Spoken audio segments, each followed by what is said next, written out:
Welcome back to the deep dive. It's Saturday morning, February 28th, 2026. And honestly, if you've been anywhere near a news feed or a television or even just looking at your group chats in the last 2 or 3 hours, you know exactly why we're here today. Yeah, it really is one of those mornings. It's one of those where were you when moments, and it's developing in real time right in front of us. It feels like the world just shifted on its axis while we were sleeping. We're looking at a situation that is developing incredibly fast and frankly dangerously.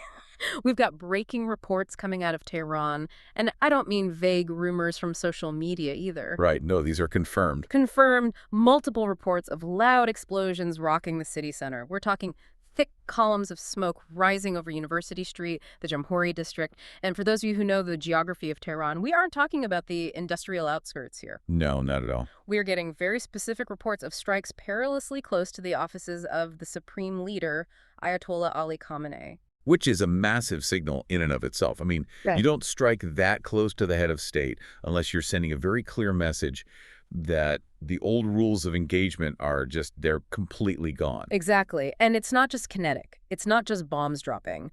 The West Asian news agency, WANA, they're confirming extensive cyber attack. Total digital blackout. Yeah, Iranian websites are down, banking apps are disrupted, mobile networks are just cut. It is absolute chaos on the ground. It sounds like a full spectrum assault. And the airspace is always the first casualty in these things, as is often the case when a situation goes kinetic. Right. Iran's civil aviation organization, their spokesperson, Majid Akavan, just came out and said they've shut down their airspace for 6 hours. Israel has closed theirs completely. This is the real deal.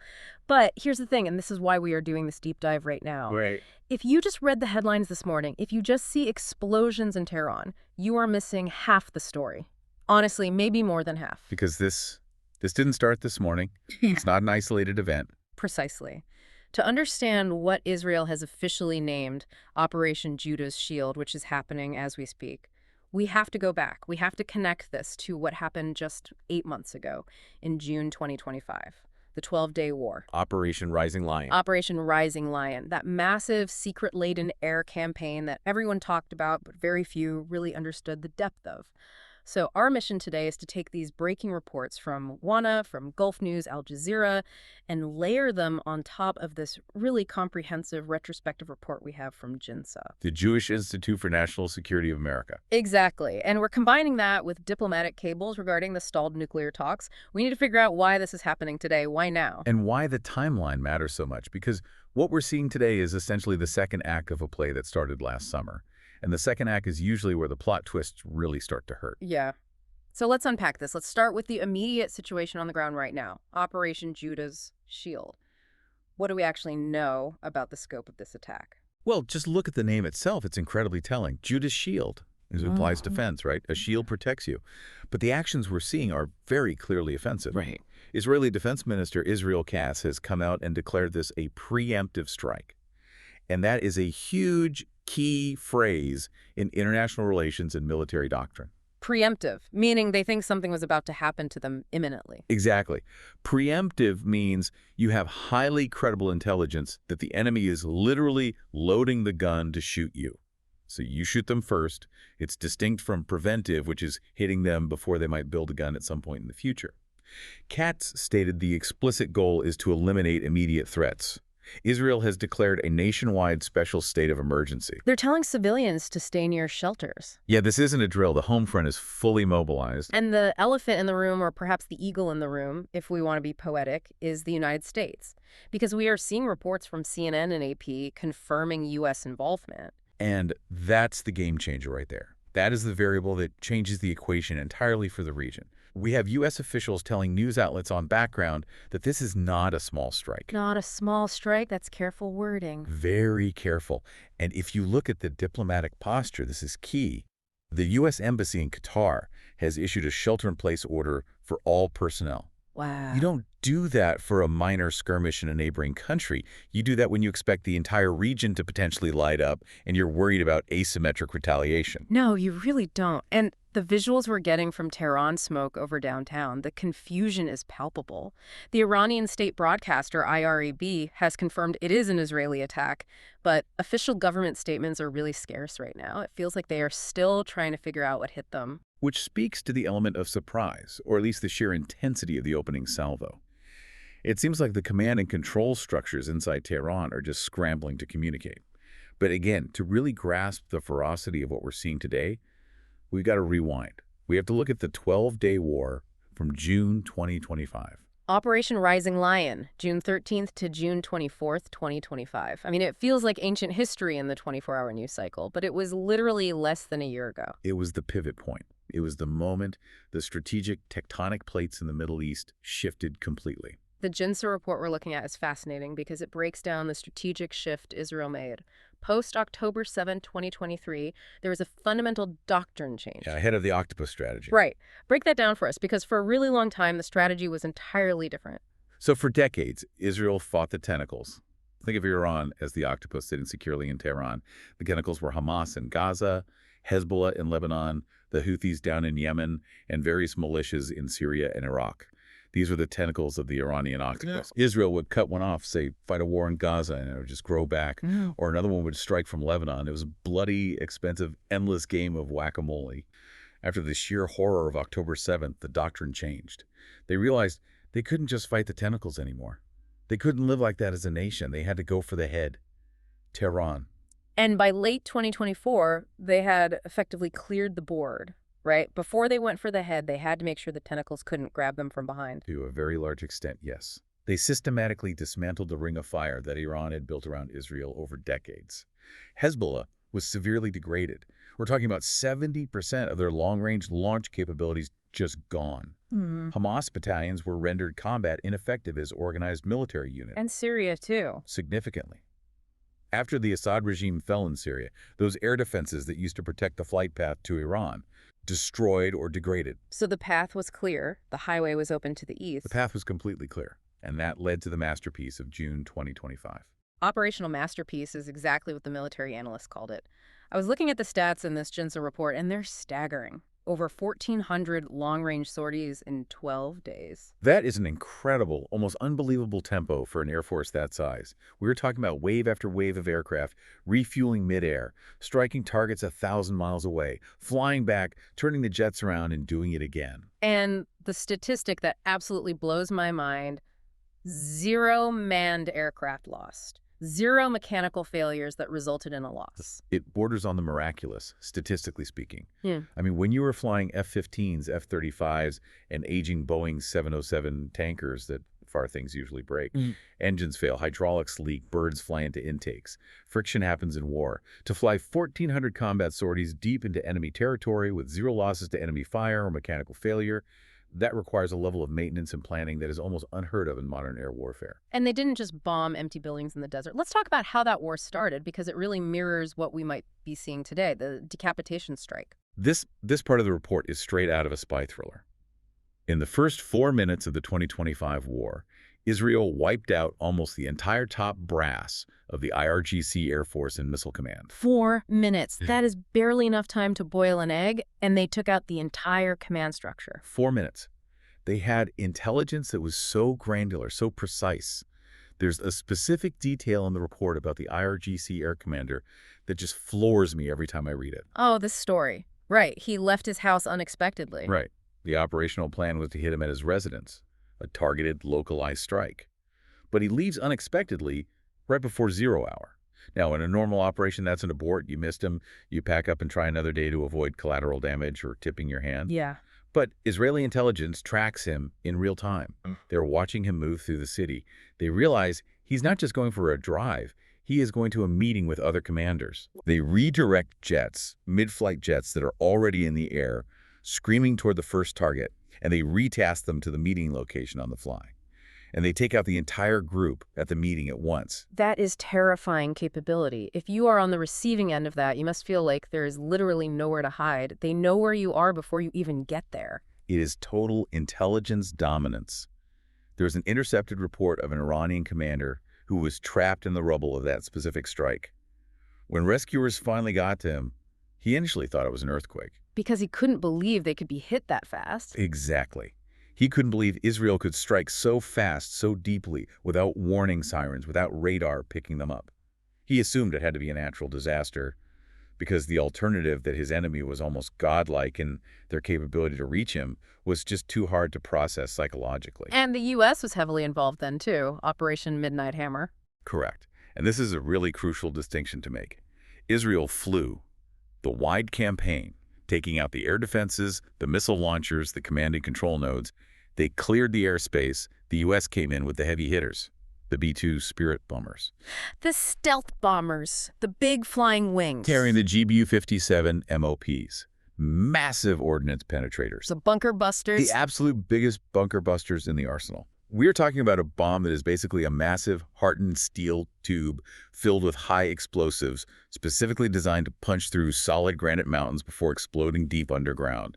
They targeted the deeply buried facilities at Fordo and Natanz. And the result of that? The result was that the Iranian nuclear program was essentially crippled, set back by an estimated 1 to 2 years physically. Okay, so that was June 2025. Mission accomplished, right? High fives all around at CNTCOM. But here we are, February 2026, and the B-2s are reportedly back in the air. So what happened in the last 8 months? Why didn't that massive setback stick? The interwar period happened, and it is a classic, tragic case of what political economists call guns versus butter. The choice between military spending and civilian needs. Exactly. Iran suffered a massive, humiliating defeat in June 2025. They had a choice to make as a nation. Their economy was in absolute shambles. We're reading reports from late 2025 of severe water shortages, rolling energy blackouts across major cities. 80% of pharmacies in Iran were near bankruptcy because of currency devaluation and completely broken supply chains. 80%. So regular people couldn't get medicine. People couldn't get insulin. They couldn't get basic antibiotics for their kids. So the people are suffering immensely. The rational move for a government that actually cares about its people's survival is to fix the economy. Right. So the regime could have chosen butter. Fix the economy, stabilize the power grid, help the people recover from a devastating war. But they chose guns. They chose guns. They decided that their survival as a regime depended not on feeding their people, but on rearming against Israel as fast as humanly possible. They just had to double down. We saw reports of them rebuilding missile production sites at Parchin and Sharud almost immediately after the dust settled. Yeah. And they started importing planetary mixers from China. Okay, planetary mixers. I saw that in the report. It sounds like something out of sci-fi. It sounds like baking equipment, and honestly, in a weird way, the mechanics are similar. But they are used to mix solid fuel for ballistic missiles. It's an absolute bottleneck technology. You cannot mass-produce advanced, reliable missiles without them. Let's pause on that because it's important. Solid fuel versus liquid fuel. Solid fuel is basically like a giant firecracker, right? It's already mixed. Exactly. Liquid fuel requires you to pump it into the missile right before you launch, which takes hours. Making you a sitting duck for satellites to see you. Exactly. Solid fuel missiles, you just roll them out of a tunnel, raise them, and fire in minutes. But to make solid fuel, you have to mix these incredibly volatile chemicals perfectly so it burns evenly, and the missile doesn't just explode on the launch pad. That requires these massive planetary mixers. It's like a highly explosive KitchenAid. A giant, industrial, highly regulated KitchenAid. Israel destroyed almost all of them in 2025. Iran spent the last 8 months frantically importing new ones, smuggling them through front companies, trying to rebuild that capability. So they're restocking the shelf, essentially. And they're digging in. This is the part that really triggered the current crisis. Satellite imagery picked up a massive new facility being built, dubbed Pickaxe Mountain. Pickaxe Mountain, it literally sounds ominous, like a James Bond villain's lair. It really does. It's located south of Natanz. And the scary part is, intelligence analysts believe it is being dug even deeper than Fordo. They aren't just rebuilding what was lost. They're trying to make the next iteration of the program completely untouchable by conventional airstrikes. They're adapting. They are learning from the B-2 strikes. They're going deeper, under harder rock. And the intelligence assessment on what they were actually doing inside these mountains changed too, didn't it? It wasn't just low-enriched uranium anymore. Drastically changed. By early 2025, even before the June War, intelligence showed Iran was actively researching fusion and thermonuclear weapons. Now, most nuclear experts say it was a dead end technologically for them. At that exact moment, they hadn't even mastered the basic fission bomb yet, but it showed clear intent. They weren't looking for a simple deterrent anymore. They were looking for city killers, hydrogen bombs. Exactly. And the missile stockpile to deliver them, they aimed to triple it. They wanted 8,000 missiles within 2 years. And not just the old liquid-fueled Scuds, as we said, they wanted solid-fueled missiles. Faster to launch. Harder to catch. You roll them out, fire, and hide before the F-35s can find you. That is the massive looming threat Israel saw building up over the last 8 months. They saw an enemy that was wounded, sure, but healing incredibly fast, and healing with much sharper claws. Okay, so we have the military buildup. But what about the diplomacy? Because there was a diplomatic track happening simultaneously, we have a new administration in the U.S. Donald Trump is back in office as of January 2026. How did that factor into this timeline? The Trump factor is huge here. We have the transcripts of his remarks from just yesterday, actually. Right. He expressed serious public frustration with how things were going. Let me read the quote from the report. He said, quote, "I'm not happy with the fact that they're not willing to give us what we have to have," end quote. Classic Trump rhetoric. Very direct. But the timeline's the key part of that. Because he had issued a formal letter to Khamenei shortly after taking office, a strict 60-day deadline to get a comprehensive deal. And that deadline Just expired, literally yesterday. Talk about timing. The deadline expires and the next morning, explosions in Tehran. And his rhetoric completely shifted. He said yesterday, quote, "Iran has oil, doesn't need uranium enrichment." That is a very hard line to take. It basically says we don't buy your peaceful nuclear energy argument anymore. If you have massive oil reserves and you are enriching uranium to these levels, you are building a bomb, period. But there were talks happening, right? We have reports about Oman mediating. They usually play that middleman role. Oman is always the quiet mediator in the Gulf. Their foreign minister, Badir al-Busaidi, was actually sounding very optimistic just a week ago. He was on CBS, claiming a diplomatic breakthrough was close. He was talking about an agreement on zero stockpiling of highly enriched uranium. Which sounds great on paper. It sounds fantastic. Yeah. U.S. envoy Steve Witkoff and Jared Kushner were in Geneva. They were actively talking. But here's the reality gap that we have to look at. Yeah. While the diplomats were sitting in Geneva drinking coffee and talking about zero stockpiling, Iranian military engineers were at Pickaxe Mountain pouring thousands of tons of concrete and installing those new planetary mixers. So the diplomatic track and the reality track on the ground were just completely diverging. Completely. And the final straw for the U.S. and Israel seems to be the accelerated construction activity at that new mountain site. You simply cannot negotiate a verifiable halt to enrichment while the other side is literally digging a mountain deeper to hide that exact enrichment from inspectors and bombs. Right. So the deadline passes, the talks stall out, the mixers are spinning up, and Israel and the U.S. decide time is up. Time is up. You cannot allow them to finish the mountain. Once the mountain is finished and fortified, the military option becomes exponentially harder, maybe impossible without using tactical nuclear weapons, which nobody wants. Let's pivot to the how. We are seeing reports this morning of F-35s, F-15s, and B-2s involved in Judah's Shield. We talked about the miraculous success of 2025. What are the tactics we are likely seeing play out right now in the skies over Iran? It is all about air superiority and data integration. And the absolute star of the show, undeniably, is the F-35. The Adir, as the Israelis call it. The mighty one. The mighty one. In 2025, we saw the combat debut of what they call beast mode. Which means what? It sounds aggressive. It is. Usually, a stealth plane carries its weapons inside its belly, internal bays. To stay smooth and invisible to radar. Exactly, to maintain the stealth profile. Beast mode means, they say, forget the stealth profile. They strap massive bombs to the external pylons on the wings, too. They trade away some of their invisibility for massive, overwhelming firepower. But they'd only do that if they're completely confident they already own the skies, right? Precisely. Once they knock out the initial radar, they load up. But the F-35 isn't just a bomber. It's really acting as the quarterback of the entire airspace. Explain that concept. How does a fighter jet quarterback a war? The F-35 has a sensor suite that just soaks up electronic data like a sponge. In 2025, they didn't just fly in and drop bombs. They flew into Iranian airspace and basically loitered, waiting for the Iranian air defense radar to turn on to look for them. Baiting them. Exactly. The moment an Iranian radar pings, the F-35's computer identifies the signal, geolocates it instantly, and shares that exact coordinate data with the older F-15s flying behind them, or even the Navy ships offshore.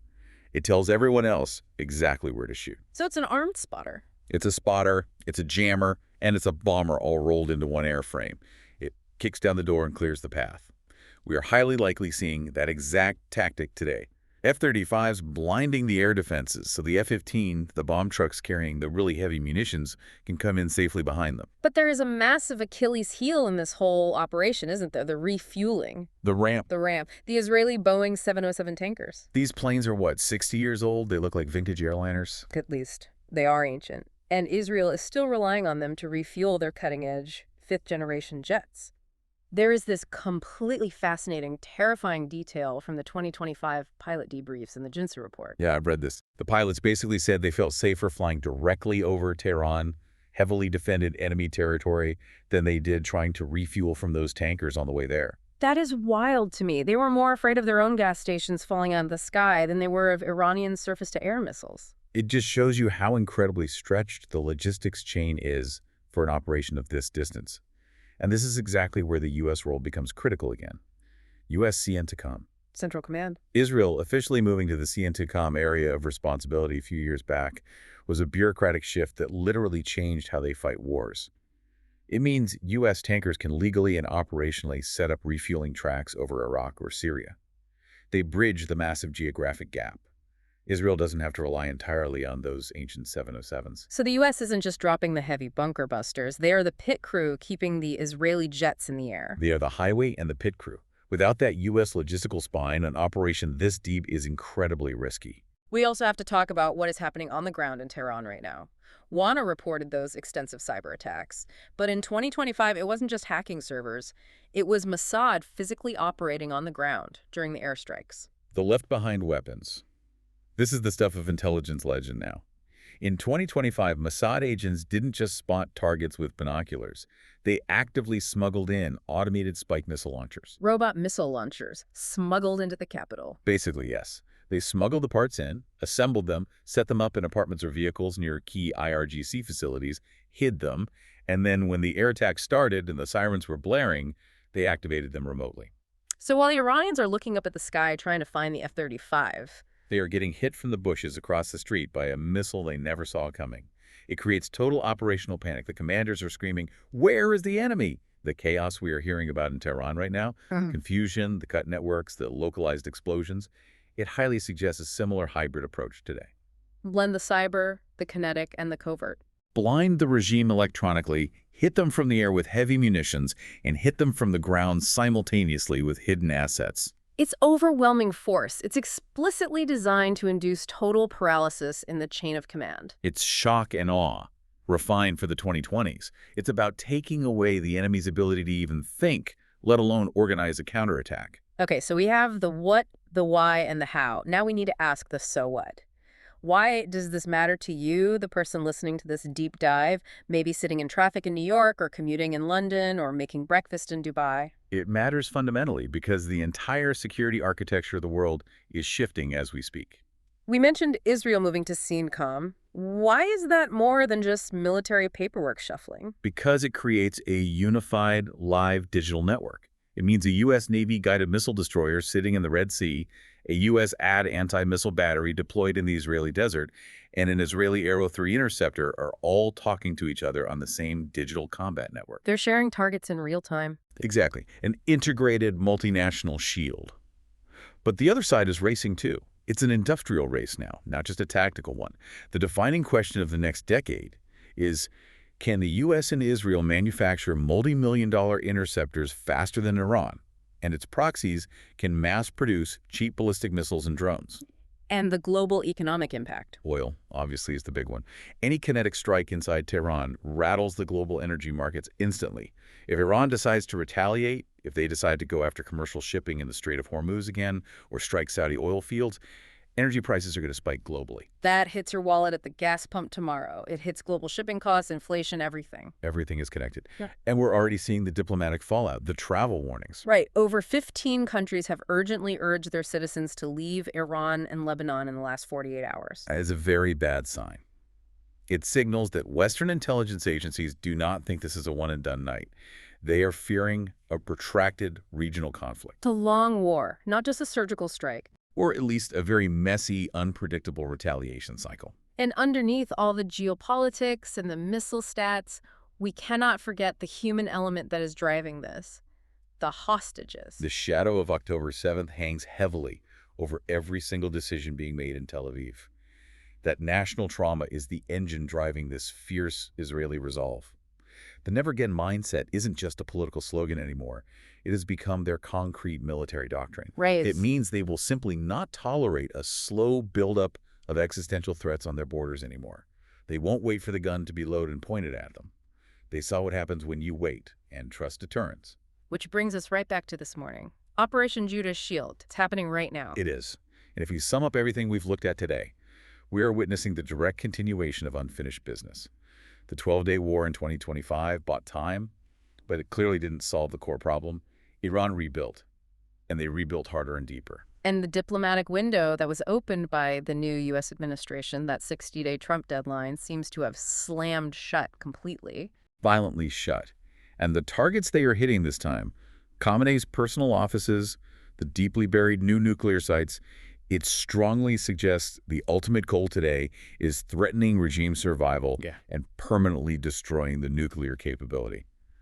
They're going straight for the throat this time. I want to leave you, our listeners, with a final provocative thought, something for you to chew on as you watch the news unfold on your screens today. You know, in that Ginza report about the 2025 war, there was a really striking psychological assessment buried near the end. I remember this. It said that based on intercepted communications, the Iranian supreme leader, Khamenei, suffered deep clinical depression in the months after the war. Depression? That's an unusual term to read in a military intelligence briefing. Yes, deep depression, because he suddenly realized his military, which he had poured billions into, was essentially a paper tiger.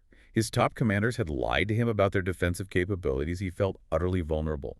He realized the mighty system he built was hollow when tested by a top-tier adversary. And today, think about his reality today. Today, the explosions aren't just taking out radar arrays in the desert. They are rattling the actual windows of his office in Tehran. The psychological depression of 2025 has turned into the immediate physical life-or-death danger of 2026. Which raises the ultimate question. Right. If the regime leadership feels its actual physical survival is directly threatened right now this morning, do they finally fold? Do they pick up the red phone, come to the table, and surrender the nuclear program to save their own lives? Or do they lash out? Do they use whatever they have left in the arsenal? Do they order Hezbollah to fire everything? Do they launch the remaining solid-fuel missiles at Tel Aviv? A cornered tiger is the most dangerous kind. Exactly. And that is exactly what the world has to watch with bated breath in the next 24 to 48 hours. Operation Judah's Shield is active, the B-2s are in the air, and the fog of war is thickly settling over Tehran. We'll be right here to help you see through it as we learn more. Stay safe, everyone. Thanks for listening to this deep dive.